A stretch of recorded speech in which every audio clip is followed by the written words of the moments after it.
The Battle of Duck Lake was an infantry skirmish 2.5 kilometers outside Duck Lake, Saskatchewan, between Northwest Mounted Police Forces of the Government of Canada and the Métis militia of Louis Riel's newly established Provisional Government of Saskatchewan. The skirmish lasted approximately 30 minutes, after which Superintendent Lieutenant Fitzroy Crozier of the NWMP, his forces having endured fierce fire with 12 killed and 11 wounded, called for a general retreat. The battle is considered the initial engagement of the Northwest Rebellion. Although Louis Riel proved to be victorious at Duck Lake, the general agreement among historians is that the battle was strategically a disappointment to his cause. Prelude. On March 19, 1885, Louis Riel self-affirmed the existence of the new Provisional Government of Saskatchewan. Following Riel's declaration, the Canadian government sought to reassert their control over the turbulent territory.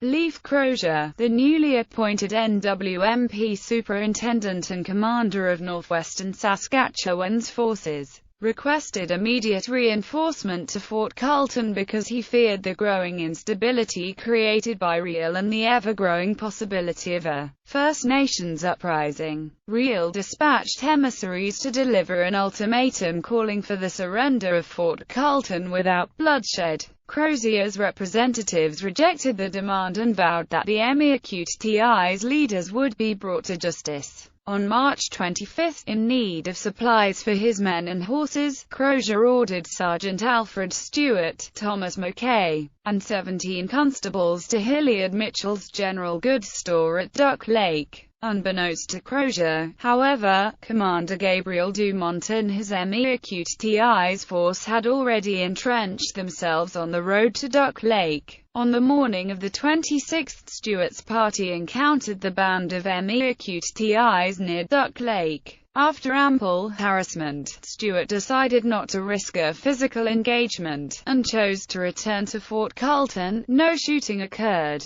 Crozier rallied together a larger force, which included 53 Northwest Mounted Police non-commissioned officers and men, 41 men of the Prince Albert Volunteers, and a 7-pound cannon, and set out to secure the much-needed supplies and to reassert the authority of the Canadian government in the district of Saskatchewan. Battle. The forces met about 2.5 kilometers outside Duck Lake on a snowy plateau covered by trees, shrubs, and a few log cabins. Having spotted Crozier's force, Gabriel Dumont ordered his men to set up defensive positions around the log cabin and lie in wait. Similarly, Crozier's scouts informed the superintendent of the movements of the Métis. Subsequently, Crozier ordered his men to halt and deploy their sleighs parallel to the road which was just before them. Both sides took up defensive positions. Gabriel Dumont dispatched his brother, Isidore, and an elderly half-blind chief, Attribution, with a white flag in hopes of distracting Crozier's forces.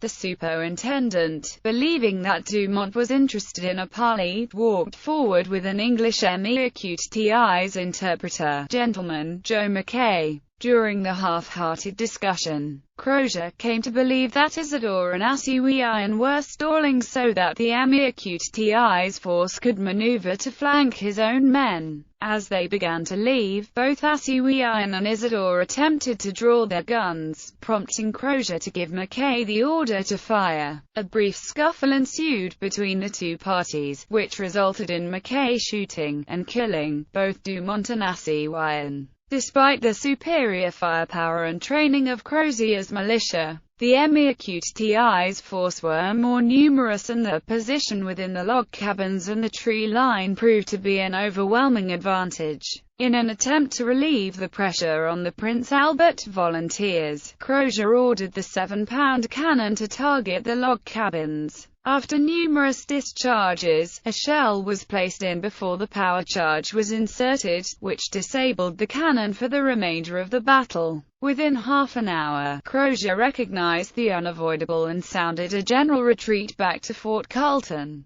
The Métis were eager to chase down Crozier and his retreating force, but Louis Riel intervened and declared the battle over. Aftermath. The battle toll was high for the government forces. 12 men were killed, and 11 men seriously injured. For the separatists, 5 Métis warriors were killed in the skirmish, including Dumont's brother. Furthermore, Gabriel Dumont himself was injured in the head by a passing bullet. Losing to Riel and the Métis force came as a great shock to Crozier's superiors. Colonel Attribution, Crozier's supervisor, suggested that Crozier's officerial prowess and judgment was overruled by impulsiveness. Fort Carleton, a trading post with few defensive installations, was now in serious risk of attack. Immediately, Colonel Irvin summoned a council to discuss the future of Fort Carleton. The resounding unanimous decision was in favor of the evacuation and destruction of the fort. By 4 a.m. on the 28th of March, the last sleigh had left the smoldering fort. In the span of 3 days and with the loss of only 5 men, Riel's forces had defeated Crozier's militia, forced the destruction and scavenged the remains of Fort Carleton, and spread fear of a Métis uprising throughout the Northwest Territories.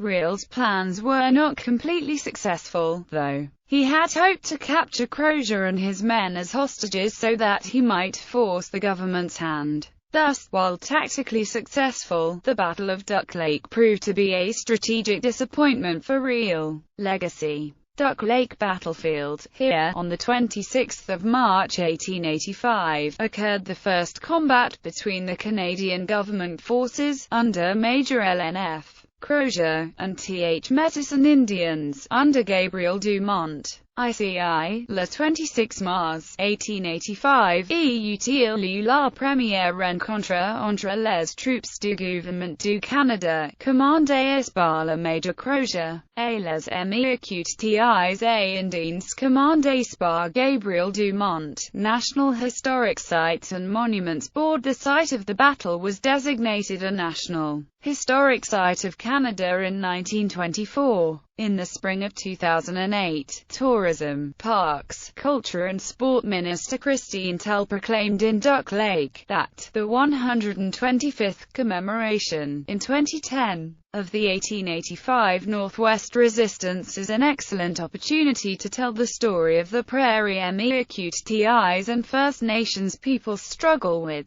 government forces and how it has shaped Canada today. Duck Lake is home to the Duck Lake Historical Museum and the Duck Lake Regional Interpretive Center, and murals which reflect the history of the rebellion in the area. The Battle of Duck Lake, the Duck Lake Massacre, and a buffalo jump are all located here. The First Shots cairn was erected on Saskatchewan Highway 212 as a landmark commemorating the scene of the first shots in the Battle of Duck Lake. The Our Lady of Lourdes Shrine at St. Laurent north of Duck Lake is a local pilgrimage site.